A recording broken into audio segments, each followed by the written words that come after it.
It's Deidre from Adventure Mom, and I'm so excited because I am interviewing Tammy York today.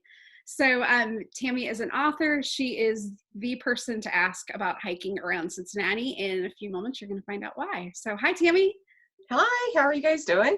Good. Like everybody at once. So tell us a little bit about your book.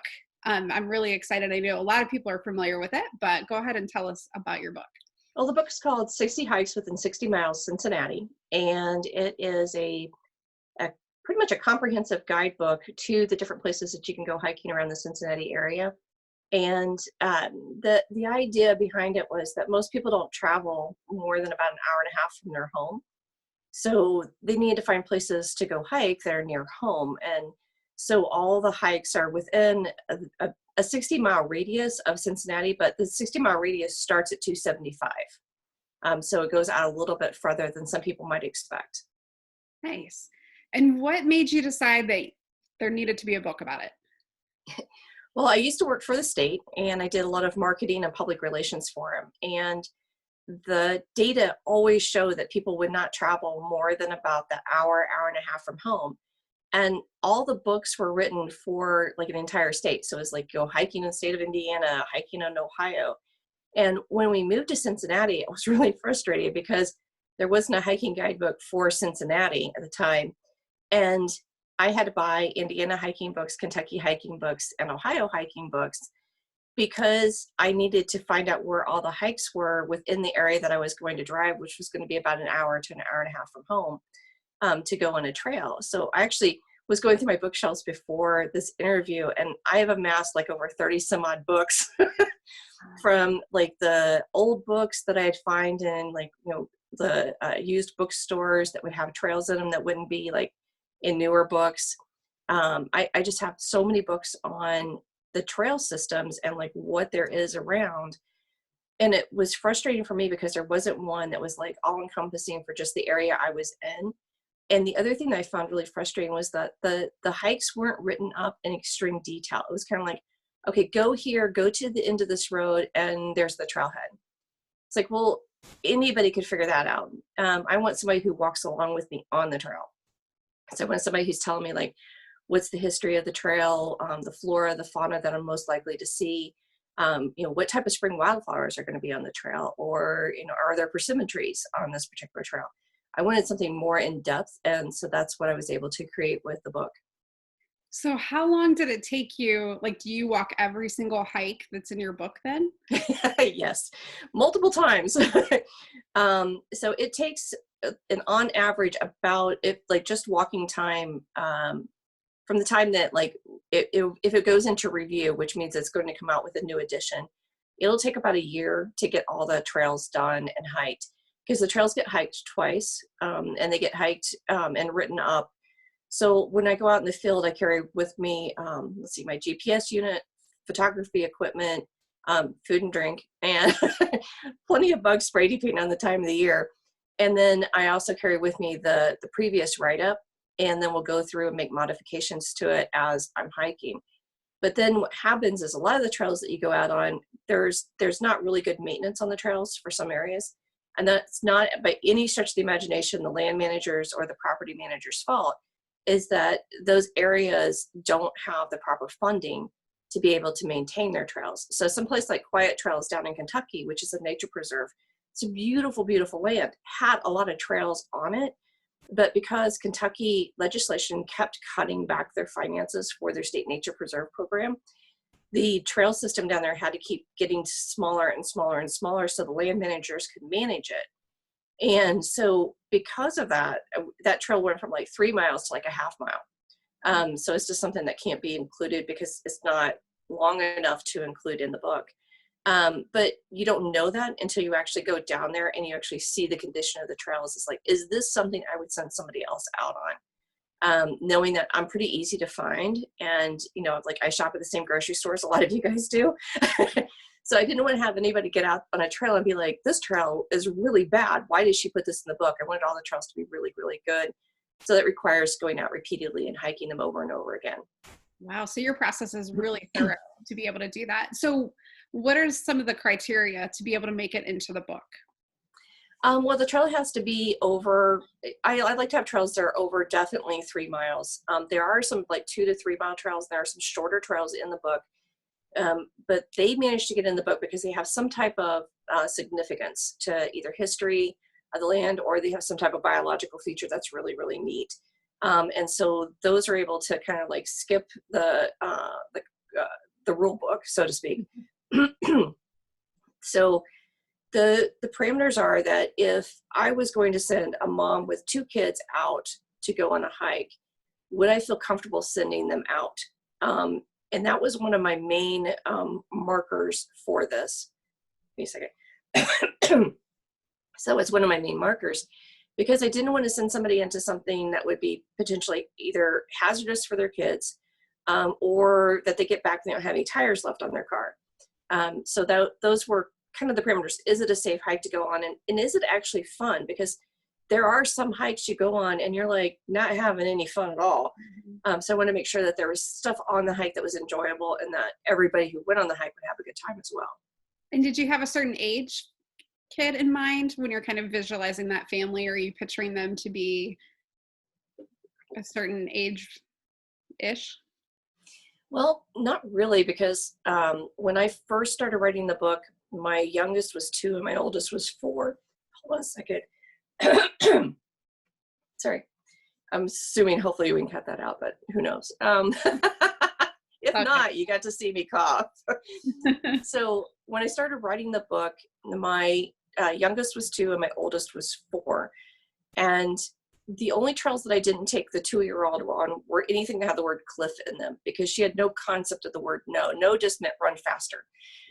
And so the idea of taking her to someplace like Clifty Falls was just heart stopping, because I knew that I wouldn't be able to do everything that I needed to do and also, keep her safe.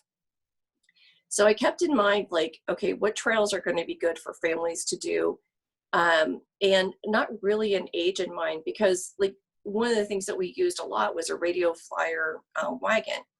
And it's just a red metal wagon with wheels. It's like, however much, like 30, 40, 50 bucks at the store. It's really, it's kind of like from our youth when we'd ride them down the driveway 100 miles an hour, or put every cat in the neighborhood in it.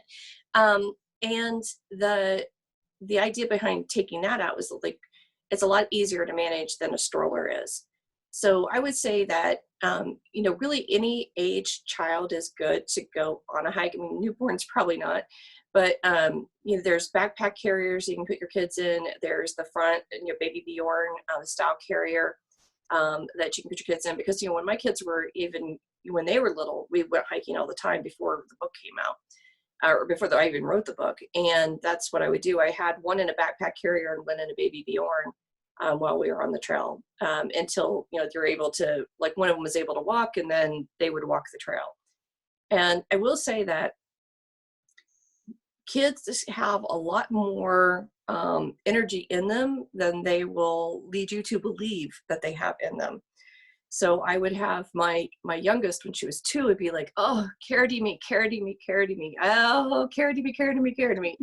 And she'd be just beg for the first 20 minutes of a hike to carry her. If you got past that first 20 minutes of this just constant begging to be carried, the kid could hike 5 or 6 miles, no problem. And it didn't matter, like Dinsmore with all the hills and stuff like that at Dinsmore, no problem. But you just had to get past that first, like that first barrier to, this is something new to me. I don't want to do this because this is new. Once you get past that first one, then kids are really, they've got a lot of energy. What are some of your other hacks to kind of keep them going longer on a hike, and maybe even for younger, but then also sometimes teenagers have zero desire to do anything. So maybe kind of like the age range, what are some of your different hacks to kind of get them more motivated to be able to enjoy the experience? Well, with the younger kids, especially when my kids were little, I used M&Ms because, hey, bribery, we're parents, we bribe our kids. But I wouldn't give them like the whole pack of M&Ms, because that was like a meal for them. It was so many calories. So I would give them like, okay, you can pick out two collars. Which 2 collars are you going to get? And they would, it would be this big deal to get to the top of the hill so they could have the M&Ms. And then, next top of the hill, you got you got like 2 M&Ms or an M&M. So that worked out really well for kind of just getting them like paced through the hike and getting us further along on the trail. The other thing we did is we would bring out like those little watercolors that you can get at the store that like maybe $1 or $2 from like when we were in grade school. They were like at the pack and it's white and it's got the colors in each of the little wells. Bring that out with a little bit of water and some paper that they can paint on and let them go paint. Play-Doh is a great one because you can smush Play-Doh into the tree bark and peel it off and see what it looks like.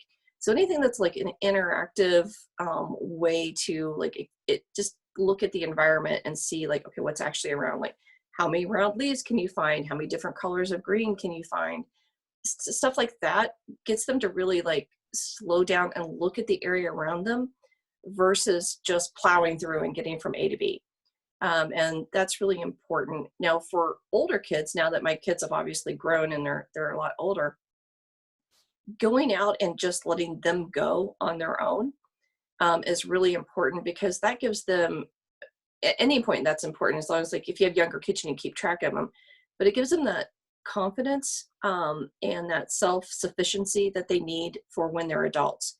So a lot of times when we go out, if there's like a creek, I'll be like, I'm just going to sit here on the bridge. You guys go ahead and explore the creek.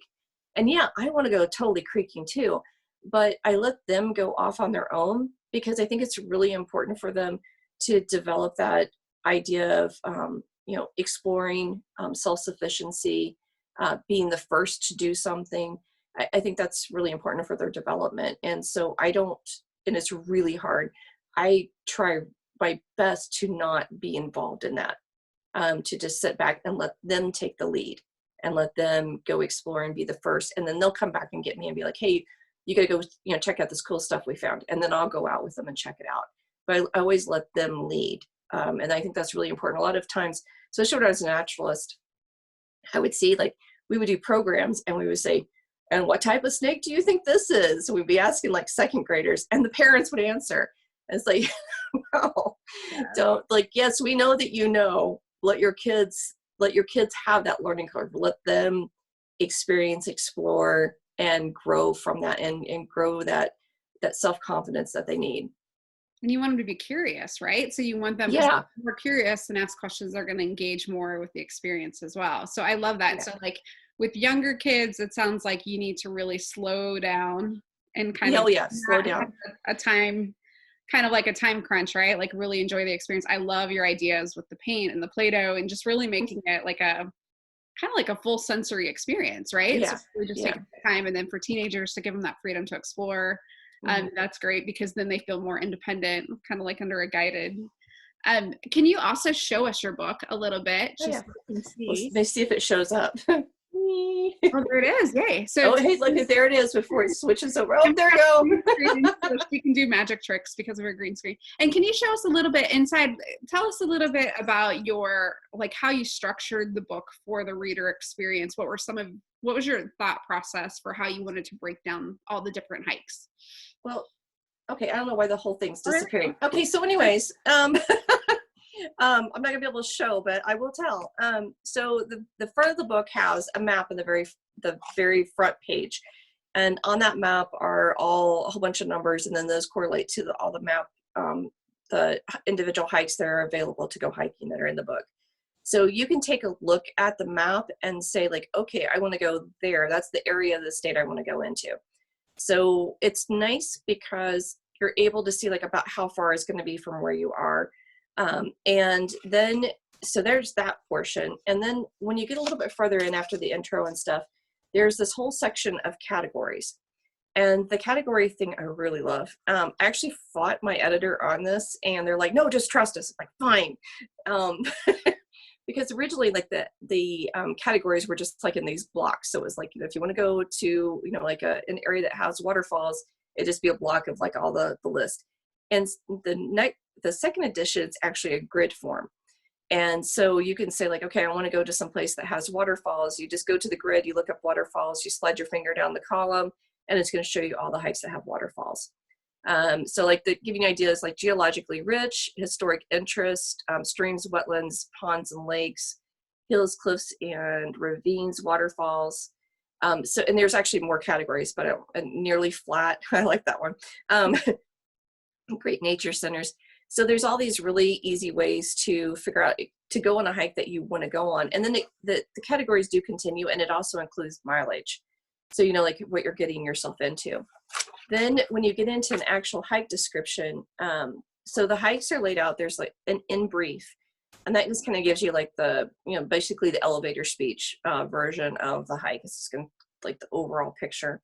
The description is, so I am like meticulous and kind of just a wee bit of a perfectionist. So the description is like any history of the area, how many miles the trail is going to be, and then it's as if you and I are walking on the trail, because I won't shut up. If you go hiking with me, I will be telling you everything that's on the trail. We'll be talking about it, be answering questions. So it's that, it's, you know, like, okay, here you're going to see these type of wildflowers. Be sure to look for them, you know, during these months. Or at the end of this bridge, there's a persimmon tree on the left. So really you could take this and read through it and then take your friends out on the hike and just like, wow, everybody with your nature expertise. There's a block at the top of each one, and it says like the length and configuration, difficulty, scenery. It's kind of like like a synopsis of the trail. And the thing that I like about that is that it's going to give you like exposure, and that tells you like how much, if you're going to be in full sun or if it's going to be shaded or if it's a mixture of the two.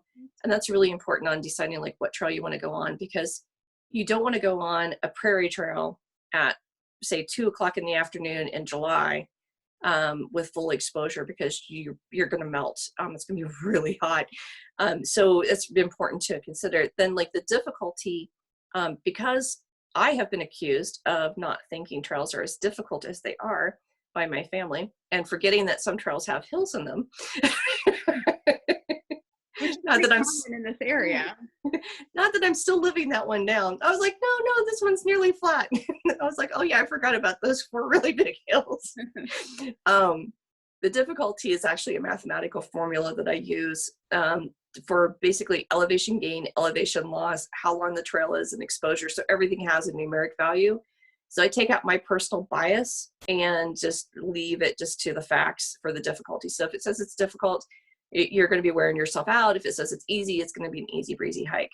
Then there's a map of the trail. I do all the mapping with a GPS unit, and the GPS unit I use is a Garmin. The latest one is the 64S, I think is what it's called. And I use that. So all the trails are accurate within I think that unit's a 10-foot. So basically where I hiked, it's within 10 foot of that line accuracy, which is very, very good. So you have the map that's highly detailed, and we'll have like, if there's bridges, if there's benches, shelter houses, stuff like that along the trail. So you kind of have those markers like, okay, yes, I'm still going the right direction. And then the other cool part is that there's actually this elevation map. So elevation profile map. And so what it will show you is how much up and down you're going to be going on the trail.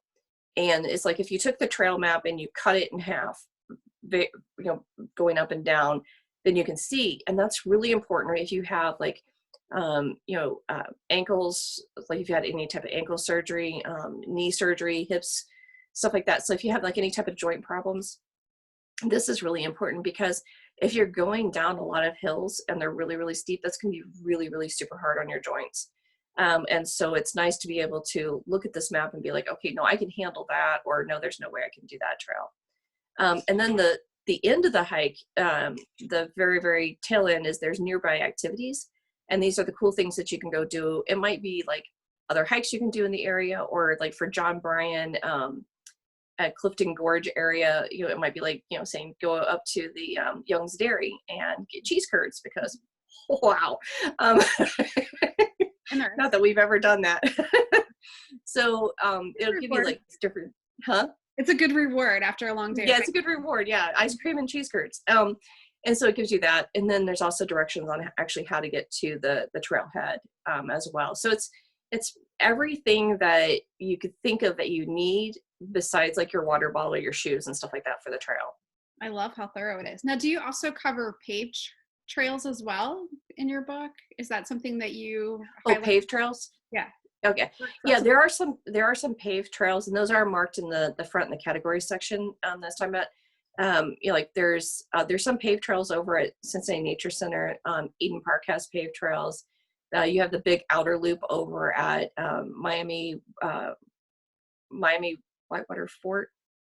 I can't think of what it's called. Miami Whitewater. There we go. Miami Whitewater Forest. There we go. I'll get it right. There's the big paved trail there that goes out through the prairie, which is really neat this time of year because of all the frogs, coursing and singing. So there are quite a few paved trails around. So people who, they have a stroller and they just want to get out, but they don't necessarily want to have to like go through a wooded area, like go off trail, then they could do those paved trails.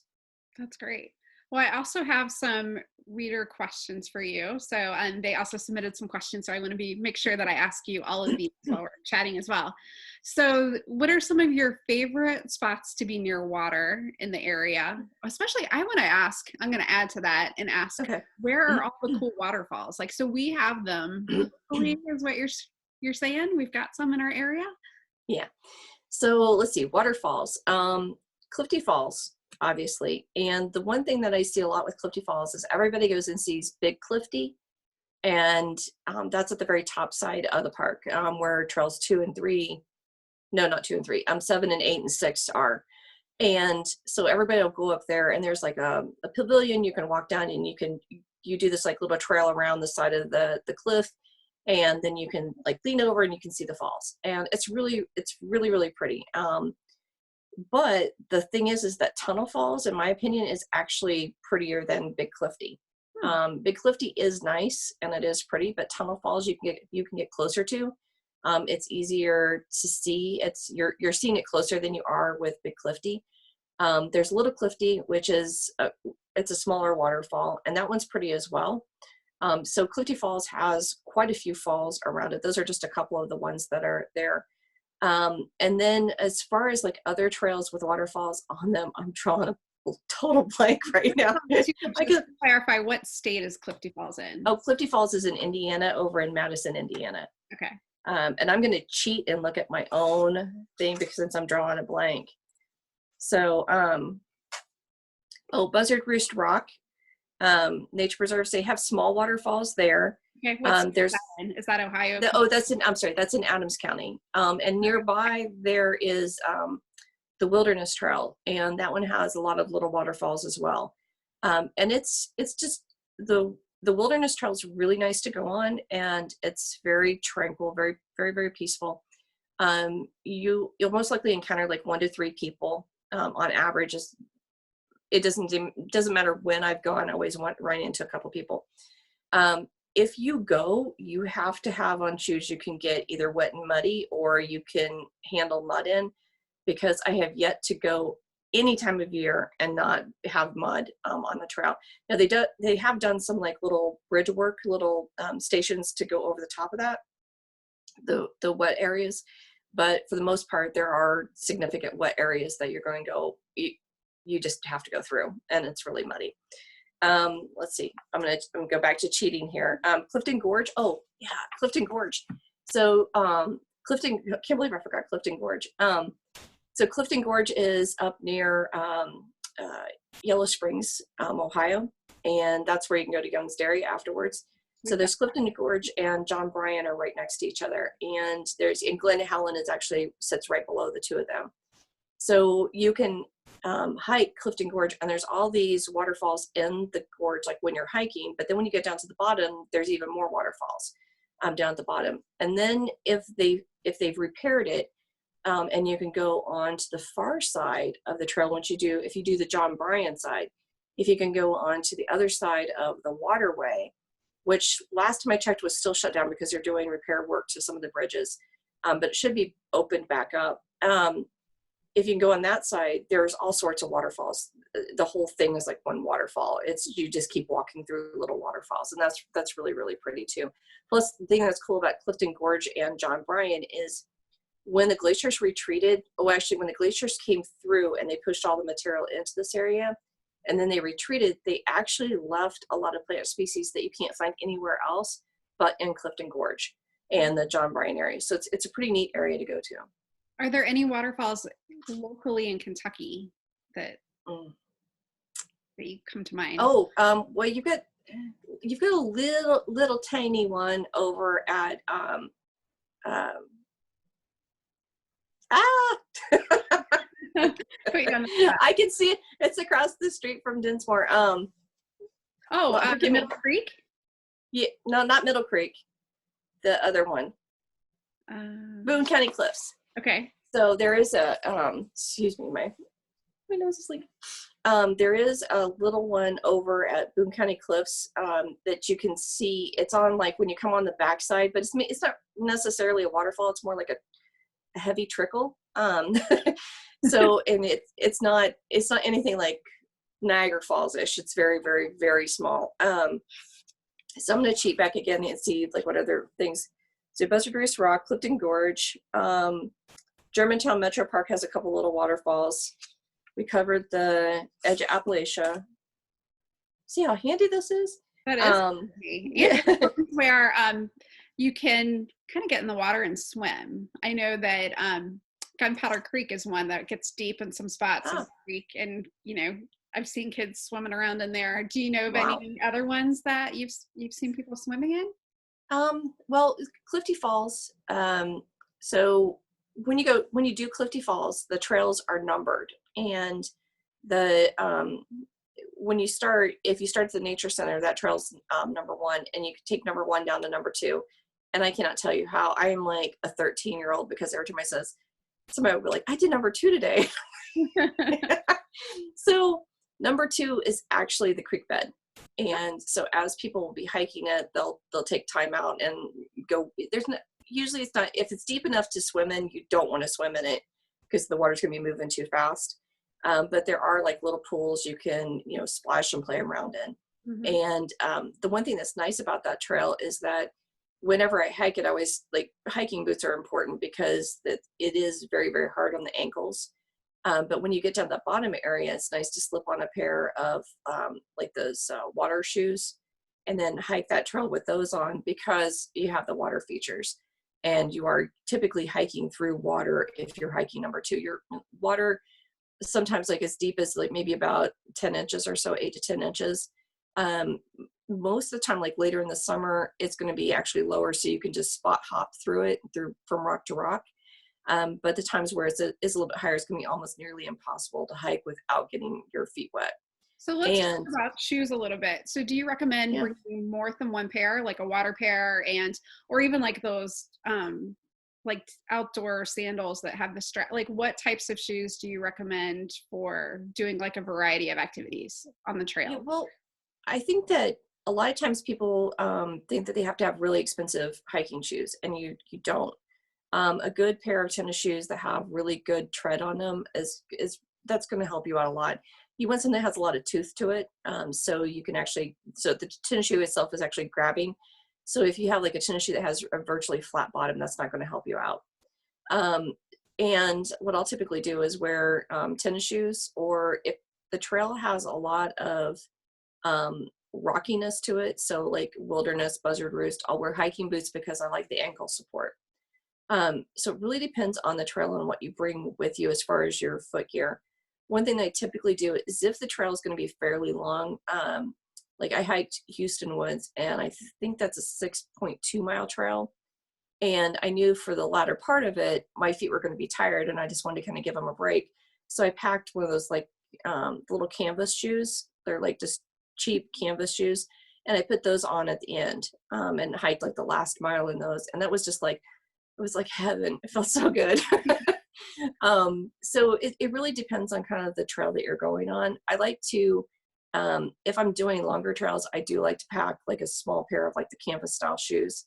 So that way I can take my boots off, let them air out a little bit, put the canvas shoes on for something that's not, it's relatively flat section of the hike, and then put the boots back on, because it's nice to just kind of give your feet like a little bit of a breather from doing that. The one thing you do have to watch out for though, is if you are doing a lot of mileage, or have done any, like maybe you've like twisted your ankle a little bit, don't take your boots off until you're done, because your feet will swell and you won't be able to get your feet back in your boots. So it's really important to, know your feet and know what you can do and what you can't do. And that is one thing that people make the mistake of. They'll twist their ankle, they'll take their boot off, then you can't get your boot back on. Do you recommend high top, low top? Do you think there's much of a difference for that? I think it's really on what you like.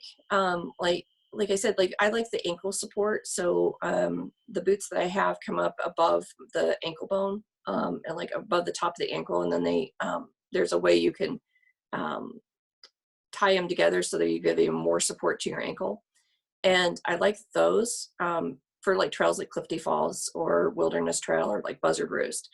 But they would be like a pain in the butt for a trail like an Adams County hike because it's virtually flat.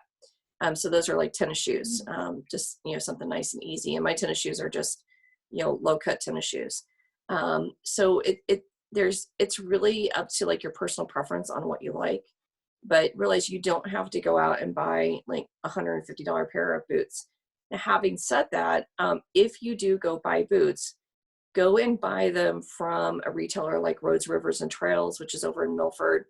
Go buy them from somebody who does boots and somebody who isn't on a commission to make money from selling you the boots. Somebody who's going to like walk you through like what do you need in boots, what's going to work for your foot, that really knows the shoes, because it's going to be worth it to spend the money with them because they're going to be able to help you get exactly what you need and not like load you up with stuff that you don't need. On the reverse side of that is don't go buy your boots at like a discount store or buy the boots that are like the off-brand boots, because they might fit fine in the store, but your feet are going to have blisters and you're going to be really, really sore and you're not going to have a good time because they're just simply not made to hold up for hiking. They might look pretty on the shelf, but they're not going to do it out in the woods. And then hiking sandals, what are your thoughts on wearing like a Teva style, like an outdoor type of sandal to hike in? Again, it's like, I guess if you had a closed toe, that would be good. But I will say, like, I mean, just imagine that you're, 5 miles into a 10-mile hike and you wind up catching like, say, a small piece of glass and cutting your foot. You're really going to want to walk the 5 miles with a cut foot. So a closed toe on those would be good. Now, if you're doing like a smaller trail, then I don't see any reason why you wouldn't be able to wear sandals. Mm-hmm. But you have to take into consideration, like, what are you going to most likely to come in contact with while you're on the trail, and to protect your feet, because that's how you're going to get back to your car. So I personally, I'll wear sandals on like some of the water parts to walk through, like the water, like the water shoes or the sandals. But I won't wear them to hike in, just simply because it's there's too much opportunity there to get some type of damage done to my foot, and that would be a problem because that puts me out of commission for weeks on end. Sure. How big of a backpack do you typically use when when you go on a hike? What's in your bag? What's in my bag? Well, when I'm hiking for the book, I have, and actually I use this all the time. It's called it's a cross carry bag, and I can't think of what it's called right now, but it has it's like a cross carry bag with like a big box. Mm-hmm. And it's nice because whoever designed it really liked pockets. And I like having everything have its home. I don't like having just something you dump things in, you've got to pull out 10,000 things. So it's nice because it has so many different pockets in it. So I have a pocket for my pins, a pocket for the GPS, for paper, for any notes that I have. The camera has its own little home. So everything has its own home in there. And then as far as like what's in it, I always carry an extra, and yes, I carry a one-use water bottle with me. And the reason for that is because the number of people that I run into on a trail in summertime that don't have water, who desperately need water, it happens every time I go hike. So I usually carry at least 1 or 2 extra water bottles with me, so I can give them to people who That's really nice. need water. And then they wind up duckling me out of the trail because they wind up getting lost. And they ship out my book. And then I always carry like, there's these collapsible water bottles, and I carry one of those for myself. But I usually don't like the flavor of water very much. Not that there's a lot of flavor to it, but there is to me. So I usually have some type of like lemonade pack or something like that, so I can like make it taste like lemonade. there's typically like a protein bar or two. If it's going to be a warm day hike, and I know I'm like most likely to run into people who are running low on stores, I'll take extra with me to give to people. And then I'll usually have like some type of like a sugar. Maybe like M&Ms, or trying to think of like a hard candy type sugar, like a Red Hots or something like that. So that way, if you need that extra energy boost, you can like, eat a couple and you've got that extra little energy sugar high, and you can get going again. And that's pretty much about it, besides like tissues and lens cleaning cloths, and like just like the stuff that you need when you're out in the field taking pictures and stuff. And that's pretty much everything that's in my pack. One thing I will say, that when I go out, I always take along my phone with me, and I always text at least 3 people where I'm going to be at. So I'll take a picture of the parking lot that I've parked in. I'll take a picture of the cars in the parking lot with me, because I figure if somebody's going to do me any harm, I'm going to make it harder on them to get away with it. And then when I'm out on the trail, anytime I switch trails, I will check in and let people know that I've switched trails. Like, okay, now I'm on the pink trail. And then I will also check in with them either when I switch trails or on an hourly basis, whichever comes first. And that's actually almost saved my bacon more times than I could count. Because one time I was hiking in the wintertime, and it was later in the evening. I was standing at the top of the hill, and it had snowed and then iced and then snowed. It was a couple years ago. It was at Germantown Metro Park. And I was like, I wonder how I'm going to get down this hill, because it looks really, and about the time I thought it looks really icy was racing through my head as I was racing down the hill. My feet had gone out from underneath me. I hit my back really hard. I slid down the hill, and I woke up in the creek. Wow. Yeah. And so I was wet, and I was like disoriented, and I got up, and I was like, I remember not being very happy and being very bruised, because I ping-ponged off of the trees on the way down. And so when I got up, my mom was calling me on the phone because I hadn't checked in. It was 15 minutes past my check-in time. And my brother was texting me saying, are you okay? Because it's 15 minutes past your check-in time. And both of them were getting ready to call the sheriff to come find me, because it was 15 minutes past my check-in time. So you got to have like people, and I always usually have 3, because you're more likely to have one of the 3 remember that you're supposed to be checking in with them. So, if I had completely knocked myself out and had been out there for some time, I know that they would have both called the sheriff's department, and somebody would have been able to find me within minutes, because they would have known where to start looking for me at. So it's really important, even if you're going like on a small trail, you're going by yourself, just have somebody that you've checked in with, you've told them where you're going, what your plan is, what trails you plan on doing. And it can be something just as simple as a text. If I don't check in by 5 o'clock, check in on me to make sure I'm okay. And that's really important, because it's super easy. I mean, I've got literally thousands of miles under my feet. I've hiked in all sorts of different weather, and it was just that moment. I think it was just enough pressure on the ice below me, and maybe the heat transferred through my feet, and down the hill I went, and knocked myself out in the process. So That is so smart, and that also shows too that because I like to hike by myself. I actually broke my ankle hiking by myself, but I did it thankfully very close to the trail. And what's ironic is normally I'm a little I'm taking pictures and I'm kind of like all over the place, but I was very mindful of my footing when it happened. Nice. Ironically. And then I wasn't very far from my car. I was toward the beginning of the trailhead.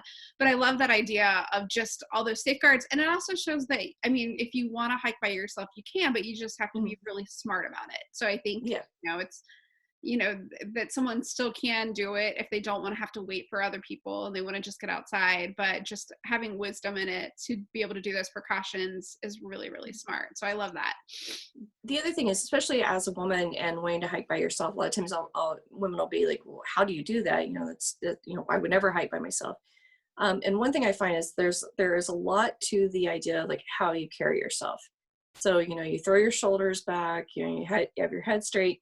You look the person straight in the eyes, they're coming at you. And typically what I'll do is be like, hey, how are you doing today? Are you enjoying the trail? Is there anything I can, I will address them as if I'm the property manager. And immediately they'll start being like, okay, well, there's a tree down or something, they'll start telling me things about the trail. And it's nice because immediately you take control of that. So you're not like, oh, just, you're not like Mm-hmm. shrinking away from them. You're just like right at them. And it's nice because a lot of times, like, I've never felt threatened on the trail. There's one that I will say one time I felt threatened, but it was maybe is an urban trail. But I've never felt threatened on the trail. And I think part of that is because I do that when I meet people. I'm very like right up and in their face. How are you doing? How's your day on the trail? Very, very forward with them and address them as if like I own the property and they're on my property. So, but not in like a hostile manner. I'm very friendly and very gregarious. And I think that takes away like any opportunity or any idea of like, okay, this is a person I could hurt, Right. because because the confidence, and also, well, this person, if, they obviously know this area well, they're going to be missed, wouldn't be a good opportunity for me. Sure. So, and there's nothing wrong with doing that. And then we'll back up. The one time I did feel threatened was actually people that were not really in the park. And it was one of those times where you just like the hairs in the back of your neck go up, and I was like, yeah, we're just not even gonna. So it's important to also pay attention, especially as a woman, pay attention to what your body is signaling you, because you're going to have that primitive brain who's kept the species alive, is going to pick up on all those little micro tells that your conscious brain's like, oh, do. Right. But that primitive brain is paying attention to everything. So if you get that little feeling of unease, just trust it. Because it's something telling you that something's not right. Mm-hmm. And sometimes we, as women, we try to be nice, and so we're like, oh, that wasn't very nice of, or that, like, oh, I'm just rude, or I'm being whatever. But like you said, that gut check, that feeling, like that we really need to be sensitive to that, because it could save our life. And for a lot of people, it does. And don't worry about being rude. Be rude. Be rude. Stay alive. Now, do you pack like bug spray and other things like that? And also for people who are concerned about ticks, because I know that, that's always, something to be mindful of. So what are some of your kind of recommendations as far as all of that goes? Don't wear dark clothing. So dark clothing. I mean, come on. Wear lighter colored clothing because it's easier to see the ticks. Plus that you're not giving off quite as much heat, so it's not there. And that's like kind of like one of those old wives' tales maybe. But I find that less ticks with white clothing or lighter colored clothing. The other thing is I have a ball cap that I typically wear when I go out, and it's sprayed with pyrethrin. It's the one that's the chrysanthemum one. And so there's a chrysanthemum based bug spray that prevents once they get on it, they'll die. So I put that on because I can't stand ticks. I can handle snakes, I can handle spiders, ticks, not gonna. So I treat that, and then we'll put my hair up underneath the hat, so that way I keep my hair out of the equation. And then the shoes I have, those will be sprayed. I will spray myself with actually make my own concoction of it's essential oils. And I know like some people are probably rolling their eyes, but I found this works. Essential oil with a bergamot, eucalyptus, a mint, like a lavender. And basically it's just kind of like I make it up and go, yeah, that smells good. I'm going to get a recipe from you for that, and I'm going to get that from you, because right, next time I make it, I'll actually pay attention to what I stick in it. Spray your clothes ahead of time. I never think to spray my clothes ahead of time at all. So that's really There's smart. Some of the sprays you can spray on and they actually stay on for a long time. And that's the chrysanthemum based spray. It stays on a long time. The other one I really do like is the lemon eucalyptus one that's sold by, I think it's the same company that makes the primary DEET spray, and I can't think of what the company's name is called right now. But it's just in like a rectangular shaped bottle, and it's, lemon eucalyptus is really big on the front of the label. That works really great. Actually, in studies that work just as well as DEET did for keeping off mosquitoes. And so everything gets doused. Maybe you'll get doused with that, or I'll take that out in the field with me and reapply. So those are a couple of the things to keep the insects off. And mainly all of those sprays, like the lemon eucalyptus oil and like the DEET, they're pretty much making you invisible. So they're messing up the insect's ability to find you. Don't wear perfume when you go out, because all you're doing is attracting them if you wear perfume. So make sure you don't have perfume on. And then as far as like the sun protection, you know, I wear like the ball cap because I don't like having the sun in my eyes. That drives me crazy. And then I also will put on like whatever sunscreen I have available. But I usually use like a higher dose sunscreen, so like a 50, because I'm super pale, if you didn't notice. And I have two variants. I have burnt or super pale. There's no in between the two. So I always just put a ton of sunscreen on, and I usually use a zinc-based sunscreen. So my kids tease me because I actually try to look very ghosty when I'm out, because the zinc-based has that white patina to it. And so I look even ghostier than I normally look when I go hiking, but I don't get burned, and that's nice. And what type of clothing do you wear? Do you cover up your arms when you're hiking then? No, usually I just have a t-shirt on, a t-shirt, and it depends on the weather, a pair of shorts. Water wicking's good. So you don't have to spend like a ton of money on like some type of fancy high-tech shirt.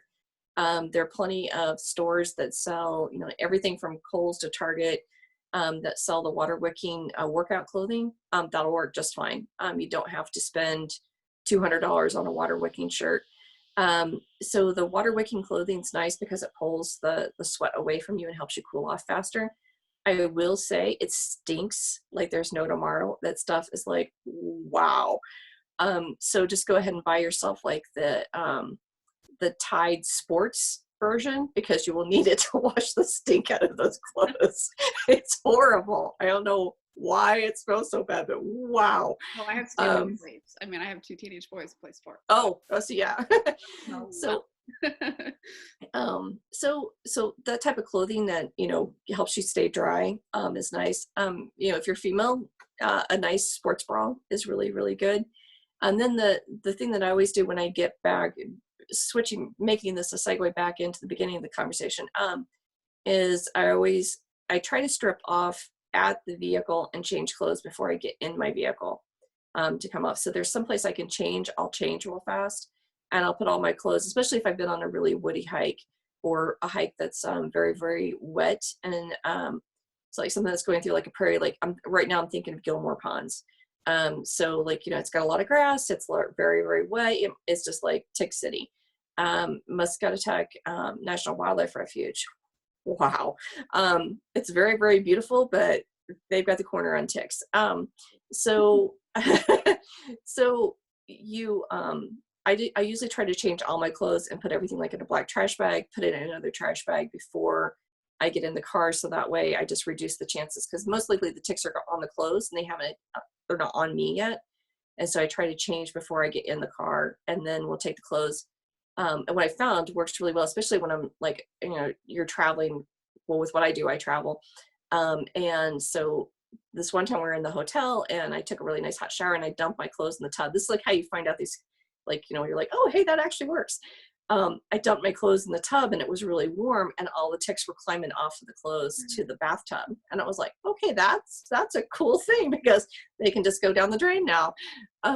So there's different ways you like to check your clothes for tick. But the one thing, like if you're checking your clothing, you want to check like any of the seam lines with your bra. You want to check all the seam lines. You want to check underneath. Anywhere you have a seam line that meets your body, so like your armpits, the groin area, any place that's really hot on your body, your navel, you want to check all those for ticks. And then of course, like your hairline is another place you want to check for ticks. If you find it, what do you do? Like what? Freak out. You freak out. You do the freak out dance. And when you're done hyperventilating, and then next step is? Most of the time, the tick takes a long time to actually attach. So that's one benefit that you have. If you have a tick that's attached, it's really important to get the tick out whole and not like just pull the tick out, because then the tick's head can actually stay attached inside, and you get an infection. It's really, really gross. But what you can do a lot of times is there's different things that, like, you know, alcohol, you can smother them and they'll release and stuff like that. But since the tick has to chew through your skin layers, a lot of times it's just attached to like the outer skin. And so you can just kind of like take your fingernail and you can just rub like underneath its little mouth and just like pop it off of your skin, because it actually hasn't gotten into the skin layer where your capillaries and stuff are at. If you have a tick that's completely embedded, then I would say you need to like maybe look up a couple YouTube videos, give your doctor a call, figure it out, because then you're also going to need to, once you've gotten a tick bite, be really careful of getting like something like Lyme disease, and do whatever protocols are necessary for that, because that's obviously a disease that you would be dealing with for years if you don't handle it right away. Okay, so it's just having just that caution. I mean, it's not to have Not anybody to freak you guys out. scared hike, but just so you can take those measures so that way Mhm. you're going to prevent it as much as possible. Yeah, and for the most part, you're going to run into ticks. The highest tick area that I've ever been in, repeatedly, is if you're in tall grass in a moist area. That's where you wind up coming across the most ticks. Ticks aren't out there like, hiding behind trees waiting to jump you. So it's those areas where you have like a lot of fescue down on the ground, which fescue is that really hard bladed grass that will be typically used for pathways on trails. And if it's grown up enough that you're kind of swishing through it when you walk through it, then that's going to be something where you're definitely going to want to start doing tick checks on a pretty regular basis. But if you're treating your shoes, and you're treating your hat, and then you're just spraying yourself with like the lemon eucalyptus oil, or even DEET if you want to use that, you're most likely, 99.99999, you're going to be fine. Okay. Gosh, I have not been doing that. So I need to change my ways after hearing your stories. So some other questions that we had, some of your favorite nature preserves in Kentucky. Do you have any favorite ones?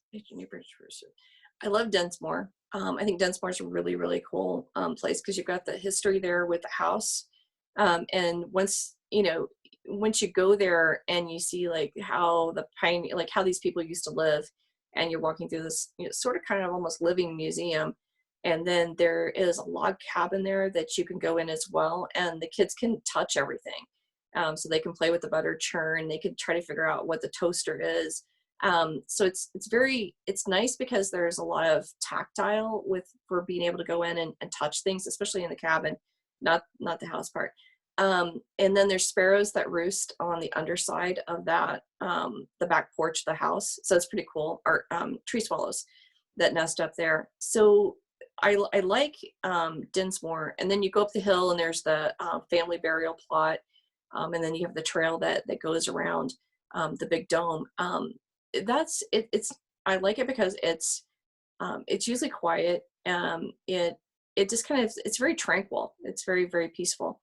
And whereas like if you go over, across the street to the, I'm going to forget it again, Boone County Cliffs. Oh, okay. If you go to Boone County Cliffs, there's a lot of foot traffic on Boone County Cliffs. Now, Boone County Cliffs is really pretty and it's really cool, but it does get a lot of foot traffic. Middle Creek Park, which is right next door to that, is a nice trail to go on. The one thing with that is that the trails are limited in their maintenance. So you might be walking through a lot of mud, and then the trails there are also shared with horses. You have to be really careful on, especially in fall, because the leaves will cover up the holes that the horses made, because the horses will post holes. So they'll basically make a hole in the ground, and then the leaves cover up the hole in the ground, and then you come walking along, and it's really easy just to drop your leg down in the hole. Not that I have any experience doing that at all. And then it takes you a while to get your leg and your boot back out of the hole. Mm-hmm. So it's nice to go on. It's a lot more rugged than what most people are used to. Plus, there's very, very limited cell service. And that's one thing that I did want to mention to your folks, is that while you might not be able to make a call on a lot of the trails that you're going to be on, you can send text. And the reason for that is text needs such a very, very limited bandwidth to be able to send, whereas a call needs a lot more bars to be able to send. I mean, you can send a text with hardly anything. So that's why it's important to text with the people who are your keepers. And you can also text that you need help. So you can tell somebody, hey, this is where I am and I need help. But when you get down to a lot of places in Kentucky, because of the nature of the land, you simply don't have cell service. And so that's going to be an issue If you need to get a hold of people, you're going to have people that you can contact through text that will be able to get you help if you need it. So I also like Kincaid State Park. I think that it kind of gets overlooked because it has a lot of people who go there for camping and for like the water stuff, but the trails are actually really, really nice, especially when you get on the backside where the trail goes through the pine stand. And that is just very, very peaceful and very calming. It's just nice to go find a nice pine tree, have a seat, and just sit and enjoy the woods. I like that place as well. That's a good tip. I had a question about some of the great hikes for younger kids. So if someone's hiking with any younger, what are some of your favorites that are great for young families? Well, by far, Cincinnati Nature Center is going to be at the top of the list. And the reason for that is the Nature Center itself is really awesome. The naturalists there are amazing. They're fantastic.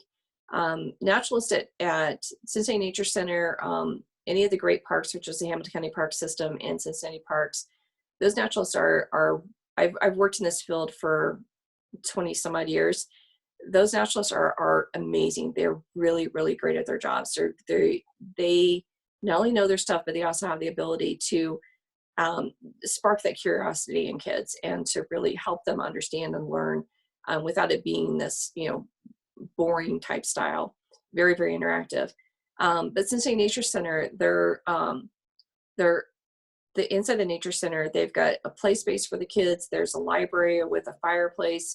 There's like a little cafe. There are aquariums with various species in them, like snakes and stuff. And then they've got like a little gift store.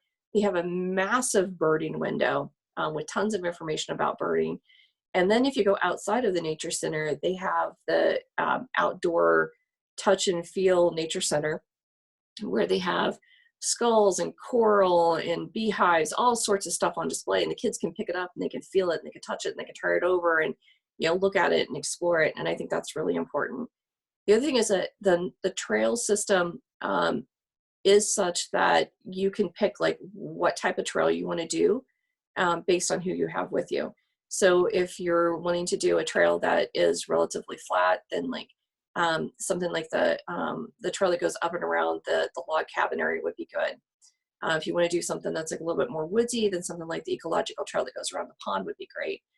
If you go down around the pond, the kids can feed turtles. If you go up the hill towards where the prairie is, there's the Marge Shot Nature Play Space, the Nature Playscape, I think is what it's called. And it's one of the first in the nation where the kids can play in an all-natural environment. So they can build teepees, they can crawl through tunnels, they can play with a stream, all sorts of very, very interactive stuff for them to do, but still in a contained area so parents can actually take a breather and not be like constantly on that vigilant, like, is my child going to die?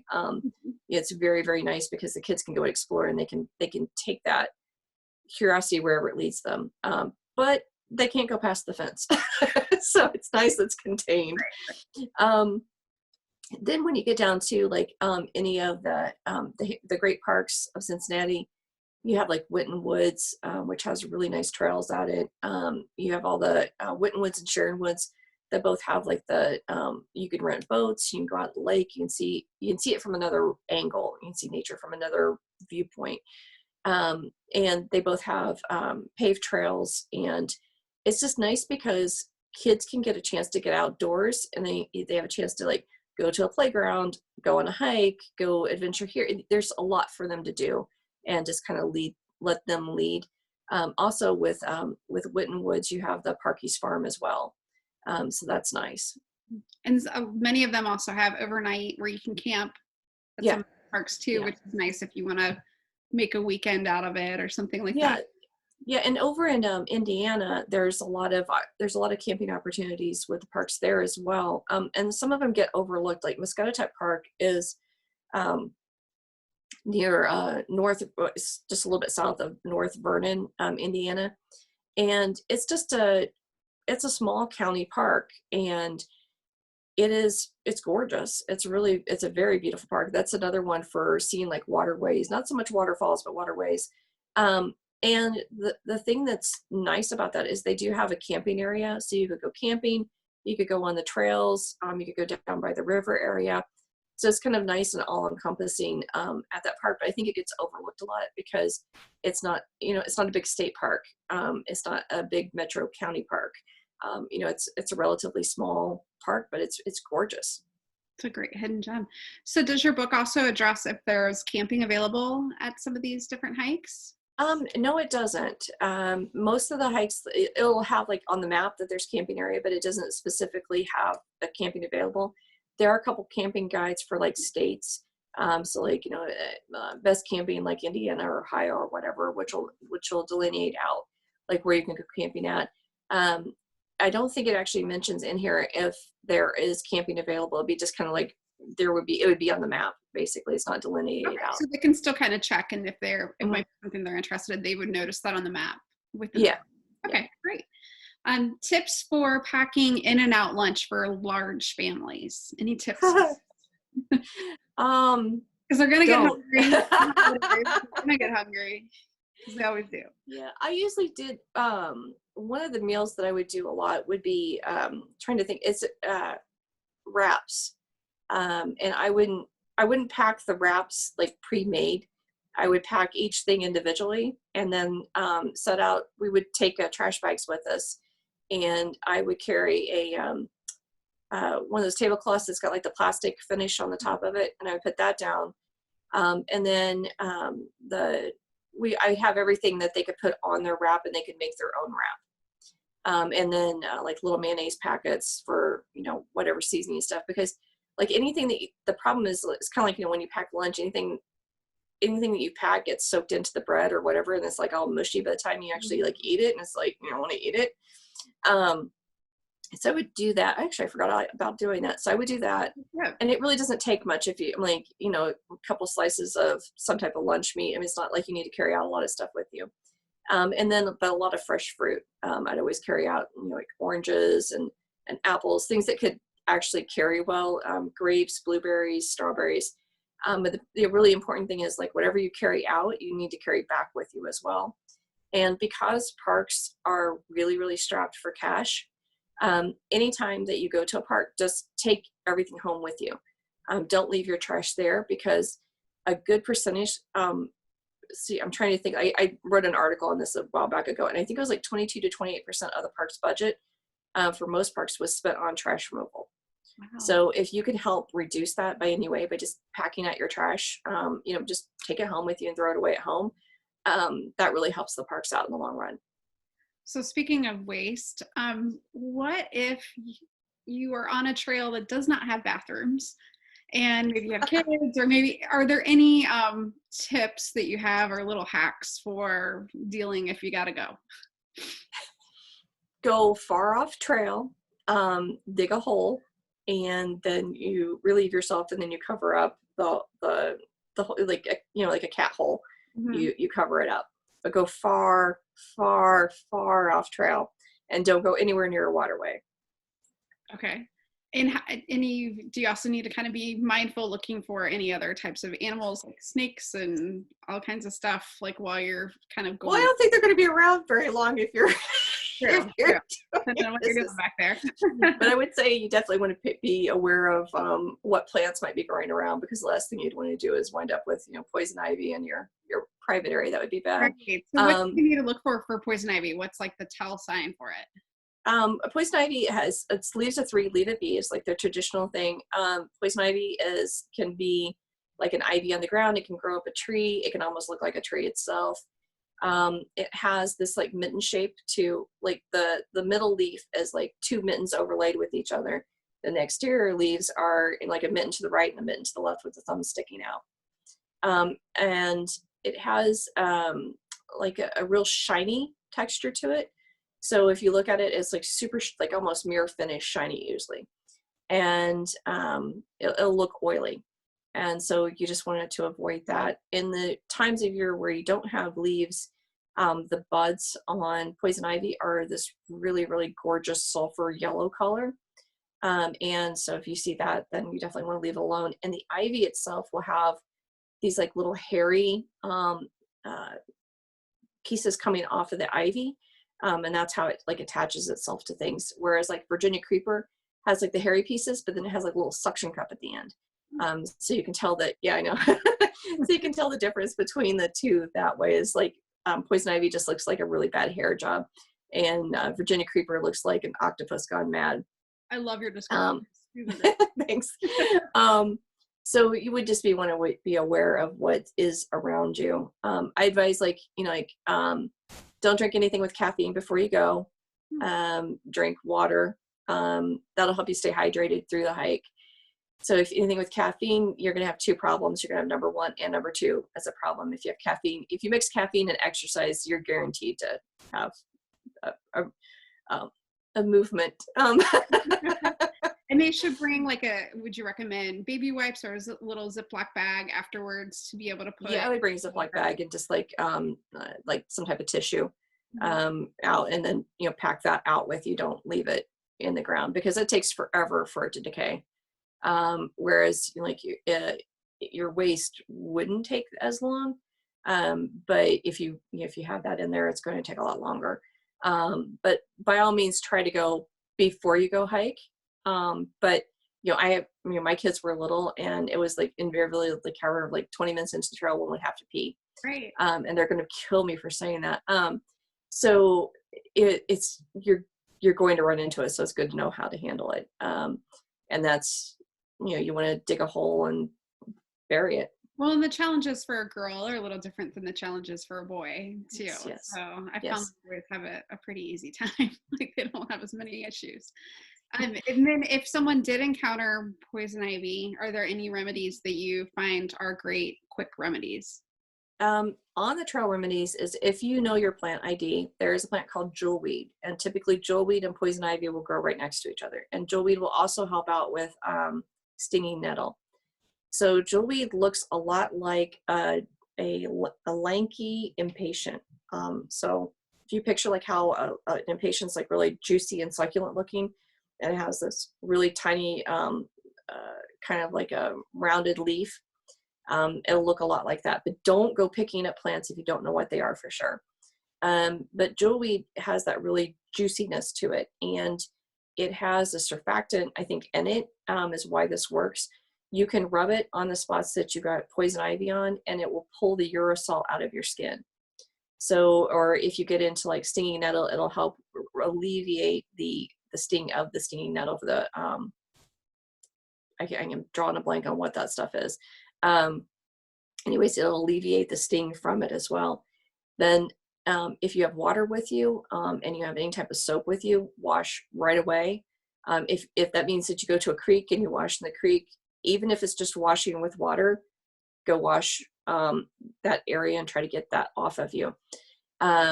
So it's really important to try to get the urusol out of the skin as fast as possible, because the longer it sits on the skin, the deeper it sinks into the skin. So like any type of soap will work. Dawn works really great because it's good for breaking up oils. But then once you get home, if you find out, okay, no, it's sank too far and this isn't working out, then there's different products out there. Everybody's up. There's different products out. There's Ivarest for when you have the poison ivy is actually like active, and I'm trying to look up on my phone what the other one's called. Give me a minute here and I'll find it for you. I know, it's so exciting on an interview.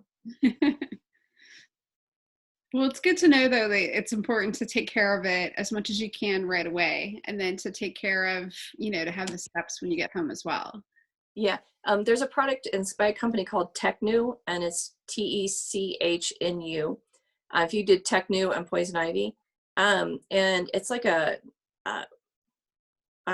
sandy soap, is the best description I can think of. And now I'm super allergic to poison ivy. If I get poison ivy on me, it looks like I have a third degree, not a third degree burn, but I get like a big blister. And I've actually had people go, did you burn yours? Like, oh my gosh, what'd you burn yourself on? I'm like, poison ivy. I'm a dork. But you put that on. Don't do it if you have a big blister, because it won't work out well. But you put it on your skin, and like when you're taking a shower, and you leave it on for a few seconds, and then you rub it in and wash it off, and do that over and over again. And whatever's in the product actually like sucks up the urusol back out of your skin. So it's really great because once you get it on and you know, it's like, okay, this is like, I definitely got into poison ivy. I need to get rid of it. You've done the soap and water thing, but it's still itching.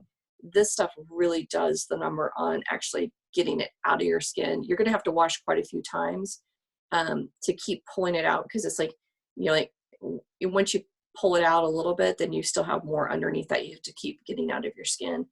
And then there's Ivarest, which is really great for helping to like knock down the itch component of it.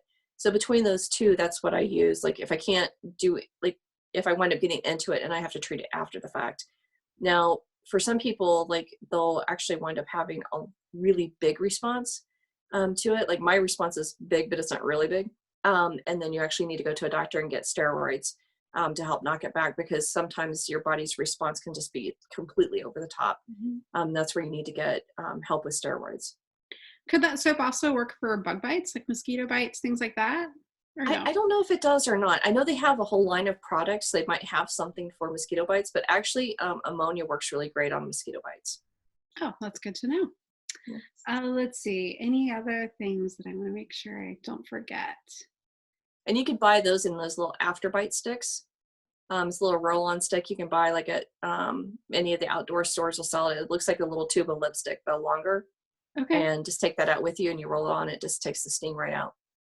A reader asked about where to ride bikes, specifically in northern Kentucky. Would that also be something that you've kind of seen? Paved trails or hiking? Do you also cover mountain bike trails within some of your?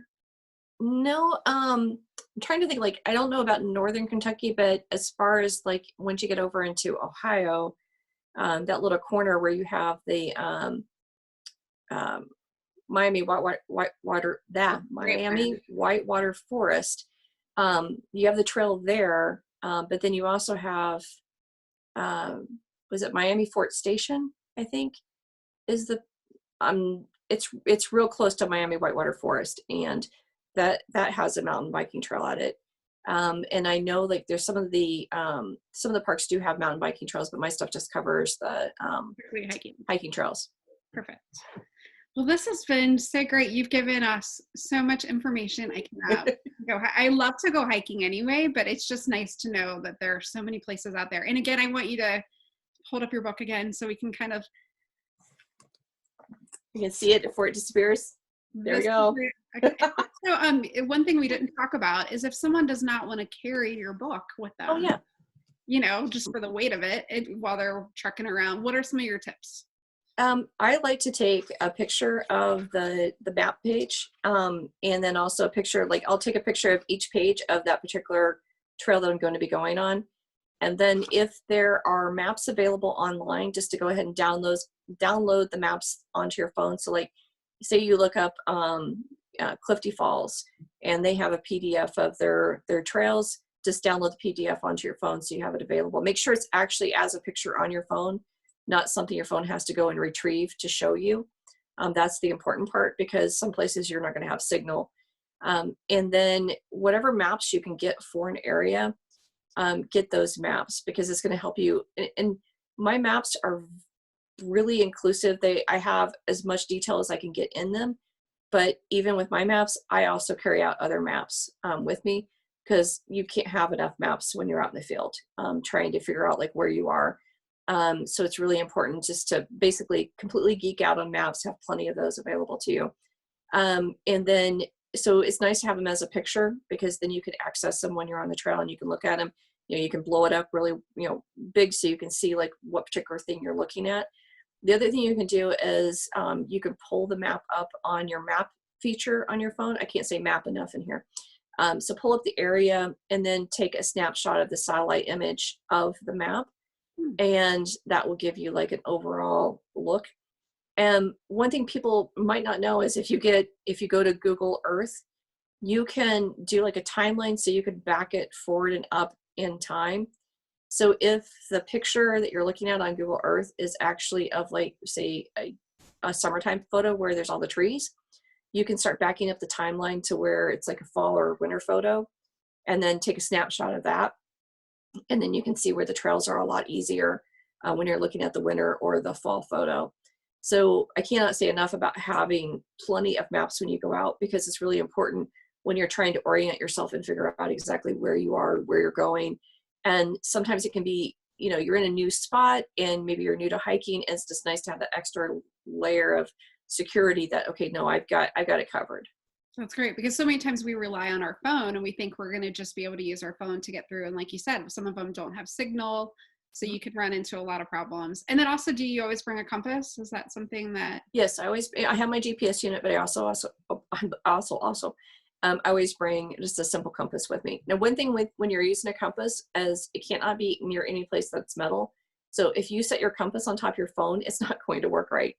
If you set your compass on top, so way back in the day, I did a lot of outdoor stuff, and particularly hunting, and it always cracked me up because I was like, I was walking down this logging road one time, and these people were standing, guys, and on their car, they're standing at the front of their car, which has a big battery in it, and the car's made of metal, and they had the topo map laid out on top of it, and they had their compass down, and they were trying to figure out where they were going to go, and they were really mad because the compass wasn't working right. And I was like, you know, it's on top of your car. And they're like, they got kind of mad with me. And I was like, well, you can't use your compass near your car because the battery will mess up the compass, because the compass is going off of magnetic north. And if you have a gigantic battery, it's basically a gigantic magnet. So But you it's can't. like an instinct to lay it out, because you're like, oh, it's a flat area, I'm going to lay it on the hood of the car. Yeah, makes sense. So just be aware, if you're using a compass, be aware of what you have around you, because I've seen a lot of people do like that, like because I used to teach orienteering classes, and they'd have like their phone, and they'd set the compass down the phone because the phone's nice and flat, and they'd be all mad because it wasn't working right. I'm like, no, you can't do that. Like, it's your battery on your phone is messing up your compass. Sure. And the other thing is, like, with your compass, is just watch a couple videos on how to do orienteering, and then take your compass out and just practice around your own neighborhood. So you get an idea, because it's a lot better to know how to do orienteering before you need to do orienteering. So very, very crucial that you actually understand how all that works first. And do any of these, are you finding that a lot of these hikes also have geocaches on them? Are they? Yeah, actually a lot of them do have caches on them. And it's kind of funny because it's the caches are, some places do a really good job of moving the caches and some places don't. So you can see, like, there's like this like tunnel where people have gone to the cache. But if you are doing caching, make sure that you don't do anything that's like dangerous, because people have hurt themselves. You know, like some caches can be in really, really hard spots to get to. Just make sure that you're being safe when you're doing it, and that you're following whatever the rules are for the property as well. And that can be another way to get your kids involved, a little bit more interested in the hike too, kind of like a treasure hunt, right? Yeah. Well, there's geocaching, and then there's also letterboxing, and there are some letterboxes around the area. And if you just Google letterboxing, you'll be able to find all the information on it. Letterboxing is a lot like geocaching without the use of the GPS. So it's really neat, because you have a stamp, like we're like a geocache, you know, you sign in on the book, and then you can put a trinket in, you can take a trinket out type thing. In a letterbox, there's a book that you sign into, but you have a stamp, and the letterbox has a stamp. And so you have your book that you take with you, and you stamp your book with a letterbox's stamp, and you stamp the letterbox's book with your stamp, and then you write the information, you know, like, this is when you found the letterbox. It's a little bit more old school, and I like it because it takes out the technology component of it. So you have to go solely off of the clues. Whereas geocaching, you go off the clues, but you also have the benefit of actually having the GPS unit kind of guiding you around. Letterboxing it's much more clue-based. You know, like, go to the old oak tree, you know, look to where the sun rises, type stuff like that. So kids have to do a lot more interactive kind of figuring things out. So it's a little bit more in-depth. That's great. So if someone wants to connect with you, obviously we want them to get your book. We all need your book. But then how else can they connect with you through social media, through your communities, things you do? Do you do events? I have a couple book signings that I do a year. So when those are posted, when we get dates for those, I put those up on the Facebook page. And then I also I have the social media channels. If you just look up 60 hikes within 60 miles Cincinnati, you'll be able to find me on a lot of the different venues that I'm on. I'm mostly on Facebook right now because it's just, I've always been on Facebook. Most of the people that I talk to are on Facebook for 60 hikes. So there's a group and there's also a page. So make sure you find both. And then the group is obviously more open and people can share what they're doing. The page, I try to keep people updated on, like if I know of any trail closures or I know of any new trails, as well as like things they should be aware of that's going on with like legislation. And sometimes that kind of, I've gotten a little bit of blowback from that, but I really strongly believe that if you enjoy being out in nature, then you need to be a good steward of nature. And that goes beyond like packing out your trash. That means like actually being a vocal advocate and talking to your representatives and telling them that, you know, you want funding for your state parks, you want funding for your nature preserves, that, you know, what you want and what you don't want, because, you know, the trees can't talk. To do the Lorax, you need to speak for the trees. You need to be the one that speaks up and says what you want. So I'm a really big advocate for being active in the government and letting your representatives know what it is that you want. That's great. Well, join the community. So join her Facebook community. Yay. Make sure you get the book. And, you know, share your experiences, share your adventures that you're taking. And I think this is a great way that you can kind of make it a goal. I mean, you can do this as like by yourself or with friends or with family, but making that adventure goal, like, okay, here's what, you know, open up the book. You might pick a random one and just go and make it your hike for the day. Yeah, and a lot of people do where they'll have like a group of like, you know, 10 or 12 people, and it's a challenge for each other to go and get all the hikes done in a year. So they'll, you know, it's like, okay, well, I've got 3 done, you've got 4 done, or we'll all go hike together. So it's nice to see those challenges go on. A lot of times, like this is actually used so kind of like as a date guide.